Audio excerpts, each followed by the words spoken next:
Hello everyone, स्वागत है आप सभी का टी स्टेट एग्जाम्स परिवार में। तो भाई जो भी साथी हैं जिन्होंने अपना रिजल्ट देख लिया है, और सब लोग पहले तो अपने मार्क्स बता दीजिए एक बार कमेंट सेक्शन में, आपके कितने कितने मार्क्स बन रहे हैं। और यहाँ पर मैं एक कह सकता हूँ एक छोटा सा इशू डिस्कस करने वाला हूँ जो आप लोगों के मन में बना हुआ है आपकी पोस्ट प्रेफरेंस को लेकर। बहुत से ऐसे साथी हैं जो मैसेज कर रहे हैं जब से आपका रिजल्ट आया है तब से कि भैया हमने केवीएस को फर्स्ट प्रायोरिटी पर रखा था, यानी फर्स्ट प्रेफरेंस उसको दिया था, एनवीएस को सेकंड प्रायोरिटी पर रखा था, लेकिन हमारा एनवीएस में हो गया जबकि केवीएस में नहीं हुआ है। आपको मैं दिखाता हूँ यहाँ पर इस तरीके से, ये कह सकते हैं ये कैंडिडेट का आप देखोगे यहाँ पर फॉर्म फिल किया था और इन्होंने क्या काम किया है, इन्होंने केवीएस को फर्स्ट प्रेफरेंस दिया है, सेकंड पे आपका एनवीएस को दिया है। लेकिन जब इनका रिजल्ट आता है तो रिजल्ट आने के बाद जो फर्स्ट प्रेफरेंस था इनका उसमें नहीं हुआ शॉर्ट लिस्टेड, इनका एनवीएस में हो गया, जो कि तीसरी आपके इन्होंने पोस्ट को प्रेफरेंस दिया था उसमें हो गया है। अब ये इशू क्या है इस पर मैं थोड़ी सी चर्चा करने वाला हूं। इनके द्वारा कह सकते हैं एक मैसेज भी किया गया हमें, और इनके द्वारा ये कहना है कि भाई इनका कहना ये है कि मतलब सर कि मेरा सिर्फ एनवीएस जीएसए में सेलेक्टेड हुआ है जबकि प्रेफरेंस दोनों ही और कह सकते हैं केवीएस इसमें पहले रखा था इन्होंने। तो ये इशू क्या है अब सुनो, यहाँ पर इसके ना 2-3 पॉइंट बनते हैं। सबसे पहला पॉइंट तो पोस्ट ऑफ नंबर्स के हिसाब से रहता है, दूसरा रहेगा आपका किसके हिसाब से, उसमें आप कहते हो कैंडिडेट ने कितना एप्लीकेशन फिल किया है उसमें।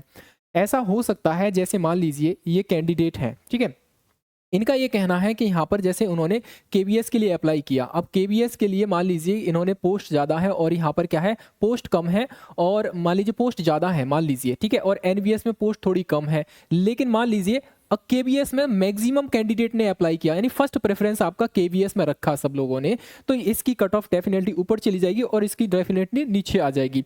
तो कुल मिलाकर ये है आपके 2 पॉइंट्स पर आपका ये कह सकते हैं पोस्ट का प्रेफरेंस डिपेंड, सॉरी पोस्ट आपका एलोकेट जो हुआ है वो 2 चीज़ों पर डिपेंड करता है।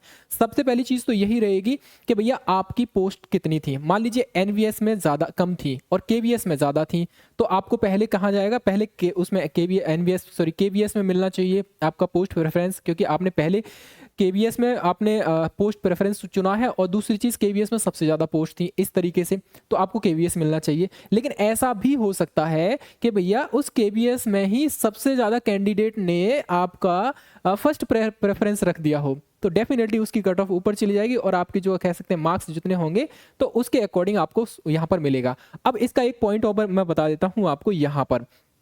अब देखो ये आपको यहाँ क्या बोला गया है, पोस्ट प्रेफरेंस के हिसाब से बोला गया है process of allocation of candidates to KVS and NVS. First आपका पैरा पढ़िए और सेकंड पैरा में आपको सारी चीजें क्लियर हो जाएंगी। यहाँ पर फर्स्ट पैरा ये कहता है कि after preparation of merit list the candidate, इसके बाद will have to mandatory submitted their preference of post in KVS and NVS in the online portal, link of which will be available for certain notified period in the online in the application form the candidate who will be present in the tier 2।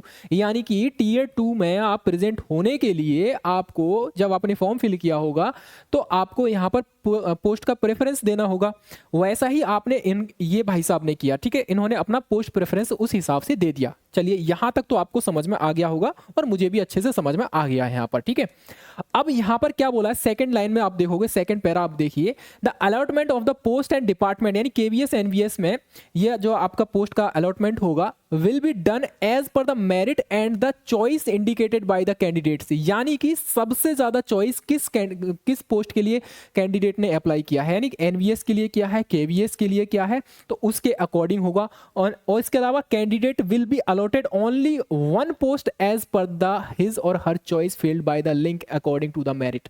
यानी कि हमने दोनों post के लिए apply किया लेकिन दोनों post के लिए हम लोग नहीं एलिजिबल होंगे। जो हमारी फर्स्ट प्रेफरेंस है उस फर्स्ट प्रेफरेंस के अकॉर्डिंग हमें पोस्ट मिलेगी यहाँ पर, ठीक है, यानी फर्स्ट प्रेफरेंस के अकॉर्डिंग हम शॉर्ट लिस्ट किए जाएंगे टीयर 2 के लिए यहाँ पर। ओके, आई होप आपको समझ में आ गया होगा यहाँ पर ये वाला पॉइंट।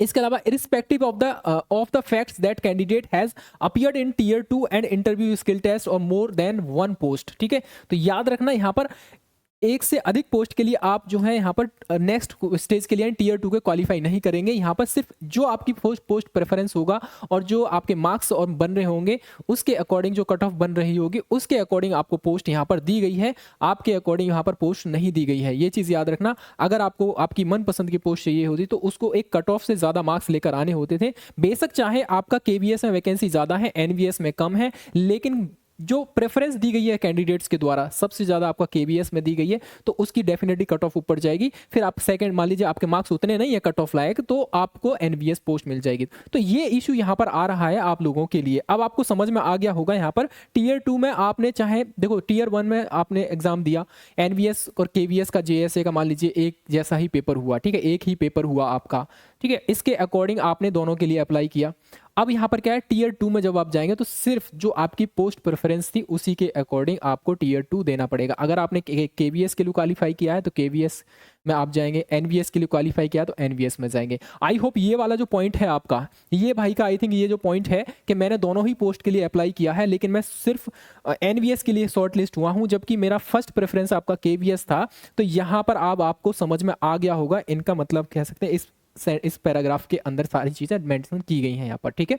आई होप ये सारी चीज़ें एकदम क्लियर होंगी। अगर किसी का कोई भी डाउट बचता है तो कमेंट सेक्शन के माध्यम से लिखिए। क्या आपके मन में भी ये डाउट था कि मैंने एनवीएस या केवीएस को अप्लाई किया था, जो आपका फर्स्ट प्रेफरेंस था वो फर्स्ट प्रेफरेंस मुझे नहीं मिली, दूसरा प्रेफरेंस मिला है, मुझे शॉर्ट लिस्ट किया गया हूँ दूसरी पोस्ट के लिए, यानी केवीएस के लिए अप्लाई किया था, एनवीएस मुझे मिल गया है, ठीक है। तो आप भी मुझे बताइए कमेंट सेक्शन के माध्यम से। अगर नहीं समझ में आया है तो फिर से बताइए, मैं आपको फिर से समझाने का प्रयास करूंगा, ठीक है। Thank you very much. Channel पर पहली बार आए तो सब्सक्राइब जरूर कर लेना। Okay, tata bye bye.